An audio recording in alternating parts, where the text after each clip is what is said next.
When people hear the words Hall of Fame, various terms come to mind. Some of those terms may include greatness, distinction, honor, and various others. In this video, I'll be giving you 10 undeserving NBA players in the Basketball Hall of Fame.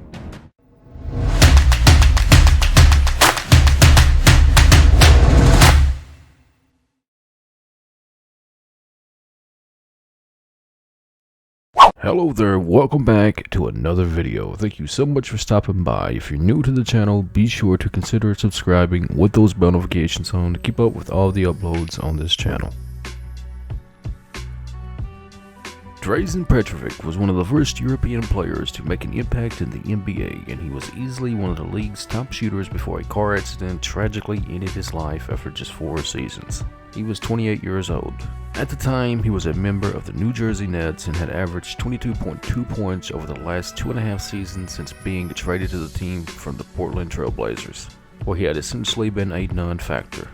This isn't to say that he was a bad player. In his 4 seasons, his career 3-point percentage was an outstanding 43%. However, since being traded out of Sacramento in 2005, ironically at age 28, the man had never been the same.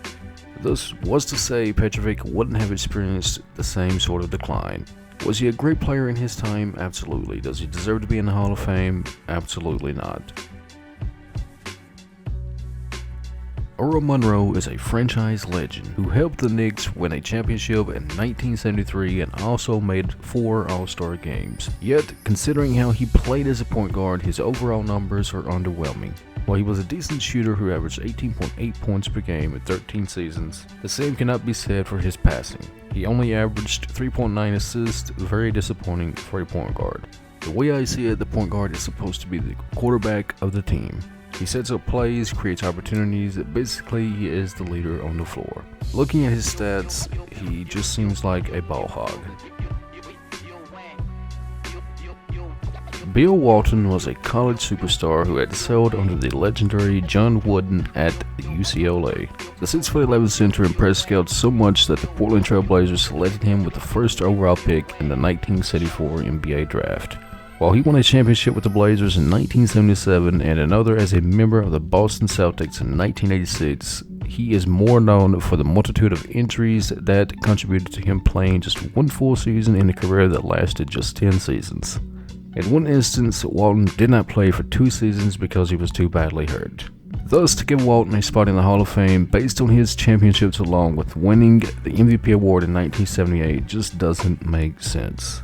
His career stats are underwhelming at 13.3 points and 10.5 rebounds per game, and on top of that, he just wasn't someone who immensely changed the game.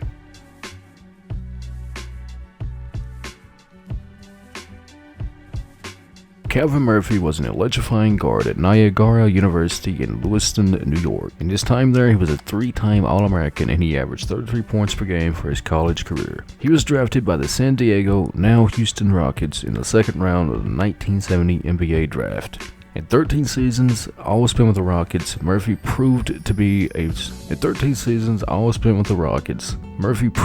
solid shooter as he averaged 17.9 points. Being a point guard, his 4.4 career assist average is disappointing.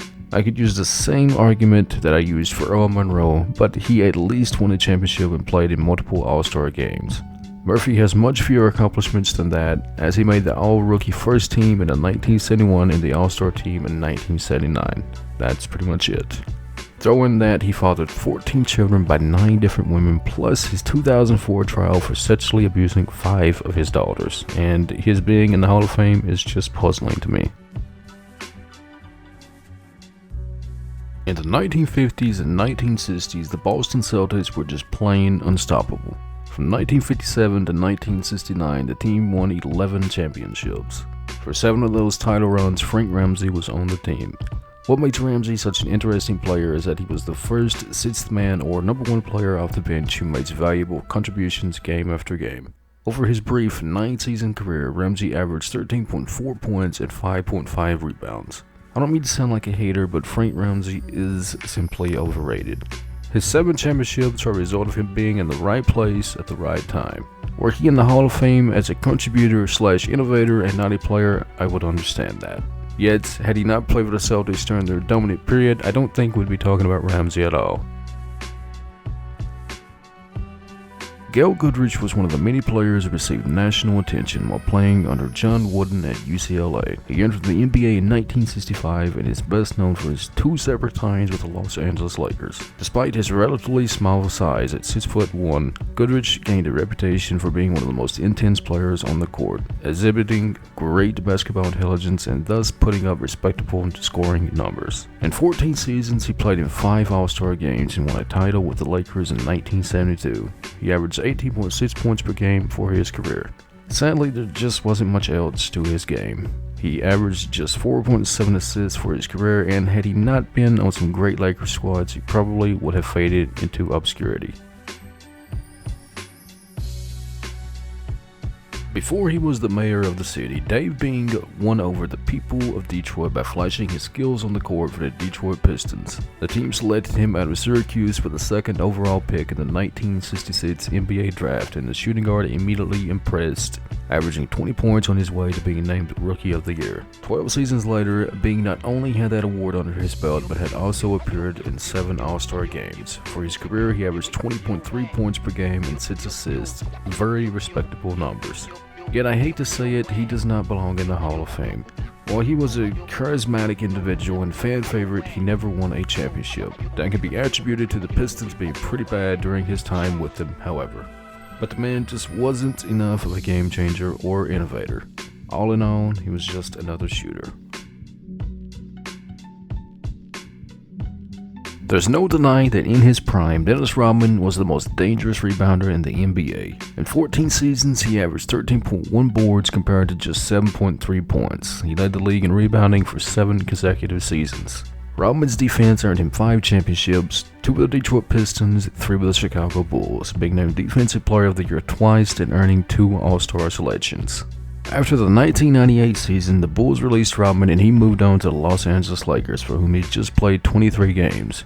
The following year, he appeared in 12 games for the Dallas Mavericks before being released and soon was called out by teammate Steve Nash. Rodman may be a Hall of Famer on paper, but his reputation as a head case and locker room cancer makes him anything but that. After gaining a reputation as one of the best basketball players in the world, Lithuanian center Arvydas Sabonis was selected by the Portland Trail Blazers with the number 24 pick in the 1986 NBA draft. Yet he did not appear in the NBA until 1995 due to various injuries and opting to play in Europe. By the time he finally did come to the NBA, Sabonis was already 31 years old. Overall injuries limited Sabonis to 7 NBA seasons, and the 7'3" center averaged just 12 points and 7.3 rebounds. Simply put, he should not be in the Hall of Fame, at least not in Springfield. Bill Bradley was a key member of the New York Knicks for 10 seasons before retiring to pursue a career in politics. A Princeton graduate and Rhodes Scholar, Bradley was represented by New Jersey in the Senate for 18 years, even running for president in the 2000 election. While he may have been a Hall of Fame politician to some, Bradley's election to the Memorial Basketball Hall of Fame in 1992 is very puzzling. He won 2 championships with the Knicks in 1970 and 1973 and was an All-Star in 1972. But that's about it. In terms of numbers, he was fairly mediocre. Over the course of his career, Bradley averages 12.4 points and 3.2 rebounds. His career field goal percentage is pretty decent at around 45%, but that is the only statistic that really jumps out. Otherwise, he is just an average player who just happens to be in the Hall of Fame. That's a wrap for the video. Thank you guys for watching. If you made it this far, be sure to smash that like button. Remember, if you're new to the channel and you enjoy watching everything NBA related, subscribe with those bell notifications on. Thanks again for watching. I'll see you in the next one.